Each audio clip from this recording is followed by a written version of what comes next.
tout d'abord, la crise du Covid est unique, certes, mais j'insiste sur le fait qu'elle était attendue. De dire que cette crise était imprévisible est une ânerie. Tout le monde, Bill Gates et bien d'autres, l'avaient annoncé. Donc il faudrait s'entendre sur la prévisibilité.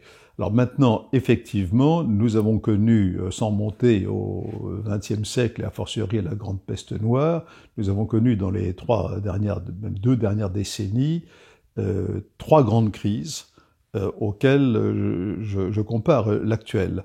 Il y a la crise financière de 1997-98, qui était partie de Thaïlande, et qui s'est répandue comme une traînée de poudre, un phénomène épidémique en réalité, à la Russie, à l'ensemble du continent américain.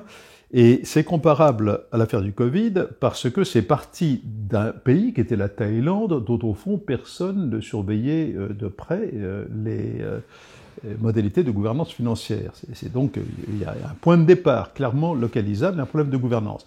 La deuxième crise, c'est celle de la crise financière encore quelques années après, 20 ans après d'ailleurs, 10 ans après, pardon, de 2007-2008, qui était la grande crise issue de subprime, et celle-là est très comparable à l'échelle près au phénomène actuel, parce que les marchés financiers ont cessé de fonctionner. Ont cessé de fonctionner. Cette fois, ce sont les marchés réels qui sont interrompus. Il y a 20 ans, c'est les marchés financiers.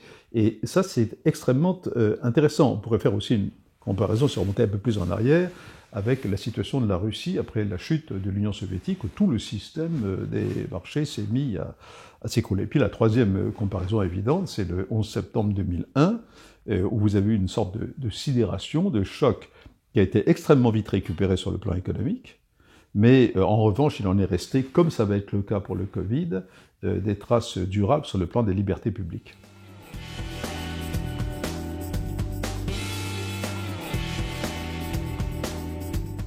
Alors, d'une manière générale, en effet, je crois que tout le monde est à peu près d'accord pour dire que l'affaire du Covid-19 est plus un révélateur de dysfonctionnement ou de malfonctionnement et un catalyseur qui accélère un certain nombre de tendances préexistantes que une source de défaillance d'un type nouveau.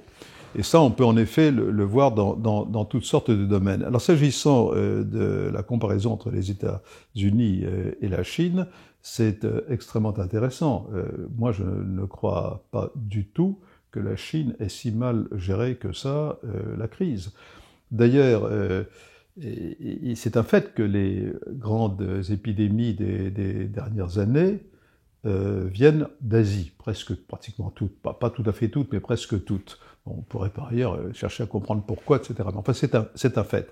Mais du coup, les pays d'Asie, pas seulement la Chine, prenez par exemple la Corée, réagissent beaucoup mieux. La question du masque, la question des tests, et c'est tout à fait banal en Asie. Et les Chinois, au-delà des polémiques, ont effectivement mis très vite le paquet, et actuellement, il semble bien qu'en termes de récupération économique, de relance, il fonctionne relativement bien.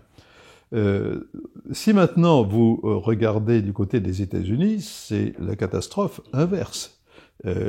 Pour plusieurs raisons, parce que d'abord, il se trouve que nous avons le président Trump qui a montré une fois de plus ses, on va dire, caractéristiques en minimisant, en niant même le phénomène, et parfois même en parlant à l'encontre de certains des États et en rejetant la nécessité de se protéger, protéger les populations, ce qui est tout de même extrêmement grave. Mais enfin, on a vu que finalement le roi était nu. Je veux dire que les États-Unis se trouvent là aussi face à cette crise, au moins aussi démunis que les pays européens, par exemple, que il y a quelques semaines encore, Trump fustigeait et méprisait.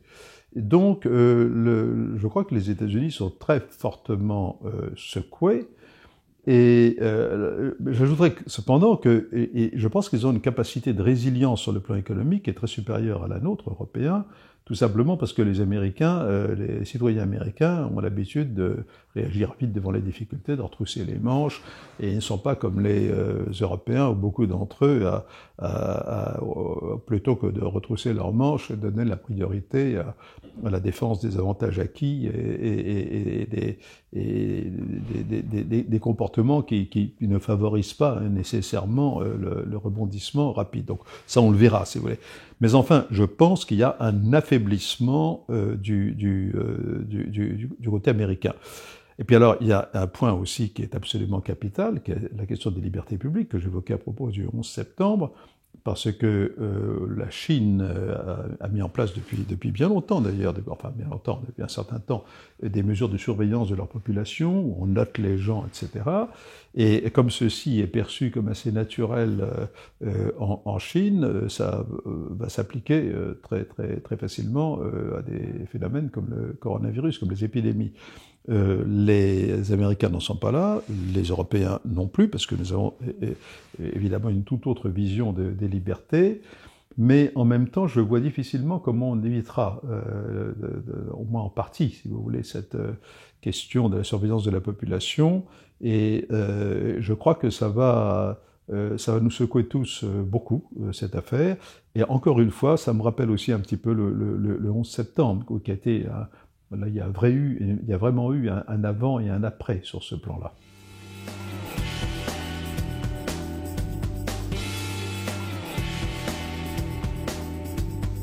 Comme toujours avec l'Union européenne, tout dépend du regard qu'on porte sur elle. Si on porte, comme j'essaie de le faire, un regard de long terme, on constate que cette union progresse exclusivement, j'ai envie de dire, à travers des crises. Et c'est en surmontant ces crises qu'elle se renforce et qu'elle dément systématiquement, jusqu'ici, les prévisions apocalyptiques que beaucoup font pour différentes raisons. Par exemple, si vous prenez la crise de 2007-2008, que j'évoquais tout à l'heure, la crise financière, depuis lors, le système monétaire et financier européen s'est considérablement renforcé. Je ne dis pas que ce soit suffisant, mais c'est considérablement renforcé. Et je pense que si on regarde aussi, par exemple, les élections européennes de mai dernier, l'accouchement d'une commission a été extrêmement lent. C'est le 1er décembre seulement que la nouvelle commission a été intronisée, mais on s'aperçoit que finalement le Parlement européen n'est pas anti-européen, qu'il y a quelques personnalités remarquables et déterminées dans la nouvelle commission, etc. Alors effectivement, l'Union européenne en tant qu'Union européenne ne s'est pas distinguée dans ses réactions et sa gestion d'ailleurs de la crise. Et figurez-vous que je suis allé chercher la composition de la commission pour voir si quelqu'un s'occupait de la santé. Franchement, je n'avais pas cette notion-là en tête, et effectivement, il y a un commissaire européen, une commissaire européenne, qui est la grecque, chargée de la santé. Bon, est-ce que quiconque a entendu sa voix? Pas moi. Et j'ai regardé les compétences de cette commission, de la commission en la matière, elles sont extraordinairement limitées en fait. Alors, c'est pas étonnant que l'Union européenne ne se soit pas distinguée dans cette crise, puisqu'elle n'y était absolument pas préparée. On réagit toujours mal quand on n'est pas préparé.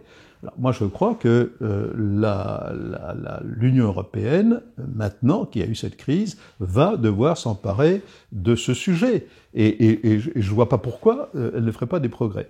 Voilà, alors si on regarde les choses de ce côté-là, on doit dire qu'on s'est plutôt bien débrouillé, dans la mesure où après, en effet, quelques balbutiements, etc., là, pour l'instant, on est en train, avec l'Allemagne et la France, de mettre en place un processus qui n'a pas encore totalement abouti, mais qui porte sur des montants considérables, 750 milliards d'euros, pour développer la solidarité.